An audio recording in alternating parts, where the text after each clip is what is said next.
What's up everyone and welcome back to the MMA Zone. Today, let's get started with Francis Ngannou, unbothered by Jon Jones' comments, reveals update on next move. Former UFC heavyweight champion Francis Ngannou found himself on the receiving end of some criticism following Jon Jones' win over Ciryl Gane in the main event of UFC 285. During the post-fight press conference, Jones took aim at the former champ while accusing him of ducking a fight. While many were quick to take up arms in defense of the Predator, given that Jones had been talking about moving up to heavyweight for a decade now, Ngannou isn't the least bit concerned with Bones' comments. During a recent interview with ESPN, he responded by saying this. But I don't take that seriously, the only reason, there is not a fight on earth that I will back down for. I don't care. I go there and whatever happened. This is the sport. And definitely Jon Jones is not the guy. I mean, he might be the best fighter ever, but he's not the guy that I'm running away from. Nah, not him. I'll fight Jon Jones twice a month. Ngannou also gave a pretty major update in regard to his next move. From the sounds of things, with Alexander Usyk agreeing to Tyson Fury's 70-30 split for their potential fight, the Gypsy King will likely be booked up through the summer. As a result, Ngannou and Deontay Wilder are apparently working to finalize a massive event, hopefully in Africa. With the pair looking for a two-fight deal that sees them compete in both MMA and boxing, fans will have plenty to talk about if the event is finalized. During an interview with ESPN MMA, Ngannou spoke about the situation, saying, each other, we want to fight two fights. We want to fight maybe one of those fights in Africa, or maybe two of those fights in Africa, which would be massive, which would be great. Yes, next year, I think it's August next year, is this 50th anniversary of Rainbow in the Jungle. And I think that would be an opportunity to do something massive in Africa. Do you want to see Wilder and Ngannou do a two-fight deal and compete in boxing and MMA? Drop your thoughts in the comments section below. Conor McGregor ranks in top 50 for highest paid athletes of all time. Former two-division champion and the undisputed UFC pay-per-view kingpin, Conor McGregor has found himself on the list for the 50 highest paid athletes of all time. According to reports, McGregor's $615 million earned throughout his career ties him with Magic Johnson at 34. Unsurprisingly, McGregor is the only MMA fighter on the list, while 7 boxers find themselves on the list. Floyd Mayweather leads all boxers with a lifetime earning of $1.4 billion. From the sounds of things, McGregor's reported $615 million largely came as a result of his 2017 boxing match with Floyd Mayweather that reportedly did over 4 million pay-per-view buys, where he earned an estimated $100 million, and his ownership stake of proper No. 12 Irish whiskey, which saw him earn quite a bit when he sold his majority stake in the company. As it turns out, NBA legend Michael Jordan topped the list with a whopping $3.3 billion in lifetime earnings, largely thanks to his Jordan brand. Do you think the UFC will ever have another star break through and find their way onto this list? Dana White's Power Slap reaches new low in Season 1 finale. Despite the numbers Dana White has shared in the media, the ratings indicate that the season finale of the first season of Power Slap has officially set a new low for the controversial promotion. After AEW Wrestling on Wednesday, Power Slap pulled in just 220,000 viewers, significantly lower than the previous low of 275,000 viewers. As a result, the program pulled a 0.05 rating in their target demographic. The latest ratings report comes on the heels of White revealing that he was finalizing deals to bring Power Slap back for seasons 2 and 3, with Fight Island as the location. At the time he announced Power Slap would be coming to Fight Island, he revealed that the competition had found traction on social media, although it seemed as though that hasn't translated well to TV viewership. Right around the same time, former Nevada State Athletic Commission Chair Stephen Klubeck revealed he actually regret his involvement in helping Power Slap get sanctioned. From the sounds of things, even if Power Slap is no longer sanctioned,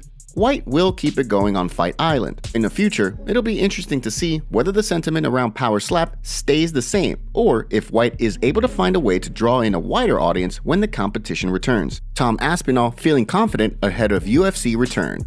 Up-and-coming heavyweight contender Tom Aspinall has been out of action since his UFC Fight Night London showdown with Curtis Blaydes, which saw him go down with a knee injury early on. After undergoing surgery, Aspinall set his sights on a return, focusing with his team on taking the proper amount of time before pushing things in training. On the heels of watching Jon Jones capture a heavyweight gold at UFC 285, Aspinall spoke about his own return. From the sounds of things, with many of the division's top contenders booked to fight one another, he's content to focus on getting back to 100% for a training camp.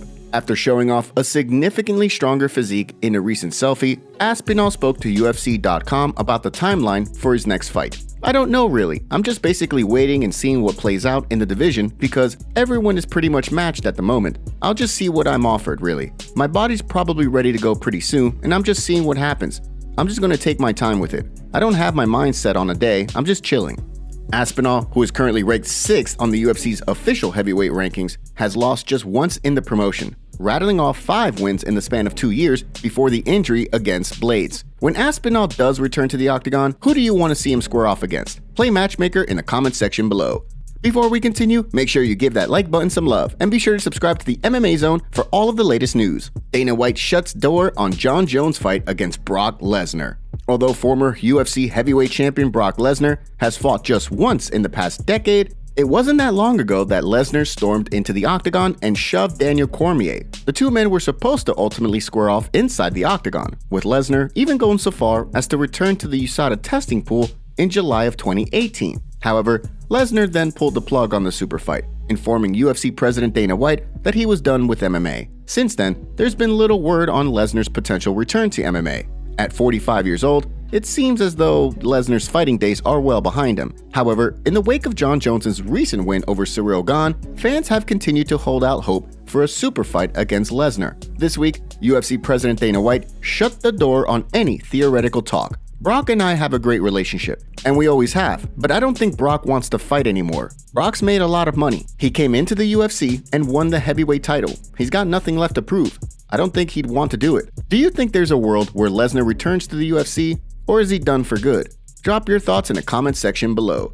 And now for our breaking news story of the day. We have UFC President Dana White revealing a shocking new title fight. It was reported today that both Henry Cejudo and Aljamain Sterling have finally agreed to fight at UFC 288 on May 6th. We are coming back to Newark, New Jersey, May 6th. The main event, Sterling versus Cejudo. The co-main event, Oliveira versus Dariush. We got Jan versus Andrade. We reported earlier this week that Sean O'Malley was interested in fighting Aljo after Henry was refusing to sign the contract, but Triple C finally signed the dotted line. What do you guys think about this matchup? Let us know down in the comments section below. Chael Sonnen slams Floyd Mayweather after run-in with Jake Paul. Recently, undefeated boxing legend Floyd Mayweather and his entourage ran into Jake Paul in Florida outside of a Miami Heat game. As Paul described, Mayweather and his team emerged from an alley as if they were waiting for him. While one of Mayweather's team members denied the claim, once they locked onto Paul, they began to circle him, causing the controversial YouTuber to go running. While some people clowned Paul for running, he defended the move while challenging Mayweather to a boxing match to prove that he isn't afraid of anyone. In the wake of the situation, the one and only Chael Sonnen weighed in with a scathing response, calling for an arrest given that he doesn't believe Mayweather and his team were kidding about physically attacking the YouTuber. And this is a crime. I mean, this is disgusting and this is cowardly what they did, but it's a crime. And now you have one of Floyd's people filmed the crime. So that's your real story here. Your real story. I mean, you gotta be a special kind of stupid, right? So he films a crime. I mean, they come up and they intimidate Jay. And the one guy says, "Hey y'all, should we rough him up?" Now, that right there becomes illegal. But the guy's not kidding, and then he answers his own question and says, "Yeah, let's rough him up." So far, it doesn't sound like any arrests have been made. However, that could change in the days to come. What do you make of the situation? Did Paul have the scare coming to him, given his comments toward Mayweather in the past, or was Mayweather in the wrong here? Give us your thoughts in the comments section down below. Thank you so much for joining us today. What do you make of what's going on in the fight world? Make sure to like this video and subscribe to the channel to stay up to date on all of the latest news from the MMA Zone. See you next time.